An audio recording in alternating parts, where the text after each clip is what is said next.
కరీంనగర్లోని బొమ్మకల్ డివిజన్లో అంబేద్కర్ సంఘం నాయకులు జక్కనిపల్లి ఆంజనేయులు ఆధ్వర్యంలో బొమ్మకల్ చౌరస్తా వద్ద నేడు రాజ్యాంగ నిర్మాత డాక్టర్ బాబాసాహెబ్ అంబేద్కర్ 69వ వర్ధంతి వేడుకలు ఘనంగా నిర్వహించారు. ఈ కార్యక్రమానికి మాజీ బొమ్మకల్ సర్పంచ్ పురమల్ల శ్రీనివాస్ హాజరై వారి విగ్రహానికి పూలమాలలు వేసి నివాళులర్పించారు. అంబేద్కర్ ఆశయాలు కొనసాగిద్దాం, జై భీమ్, జై జై భీమ్ అంటూ నినాదాలు చేశారు. ఈ సందర్భంగా పురమల్ల శ్రీనివాస్ మాట్లాడుతూ భారత జాతి గర్వపడే మహామేధావి రాజ్యాంగ నిర్మాత డాక్టర్ బాబాసాహెబ్ అంబేద్కర్ గారి కృషితోనే నేడు బడుగు బలహీన వర్గాల వారు రాజకీయాల్లో అడుగు పెట్టేందుకు రాజ్యాంగంలో రిజర్వేషన్లు కల్పించారని గుర్తు చేశారు. వారి అడుగు జాడల్లో నడుస్తూ వారి ఆశయాలను ముందుకు తీసుకోవాల్సిన బాధ్యత ప్రతి భారతీయునిపైన ఉందన్నారు. వారు చూపిన బాటలో పయనించాలని కోరారు.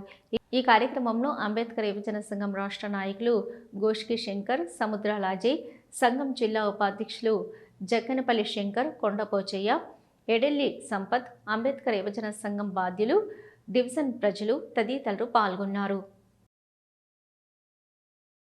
ఈరోజు ఒక మహనీయుని వర్ధంతి సందర్భంగా మన బొమ్మకల్ గ్రామం అయిన నేడు కరీంనగర్ పట్టణంలో కలిసేందుకు 6వ డివిజన్ అయిన డివిజన్లో ఈరోజు అంబేద్కర్ గారికి ఘన నివాళులు అర్పించడం జరిగింది.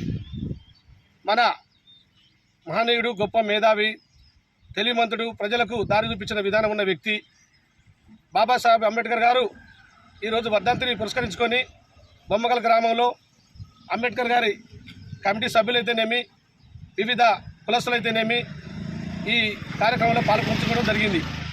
ముఖ్యంగా మనకు గొప్ప వ్యక్తి ఎవరంటే దేశంలో కానీ ప్రపంచంలో కానీ అందరూ కొనియాడే వ్యక్తి మన బాబాసాహెబ్ అంబేద్కర్ గారు.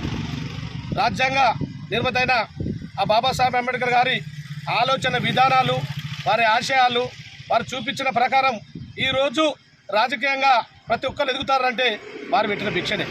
అటువంటి మహనీయుడు ఈరోజు మనం కొనియాడాల్సిన పరిస్థితి ఉంది. వారికి మనం వారి స్ఫూర్తిగా తీసుకొని వారి ఆలోచనలు, వాళ్ళ ఆశయాలను కొనియాడుకుంటూ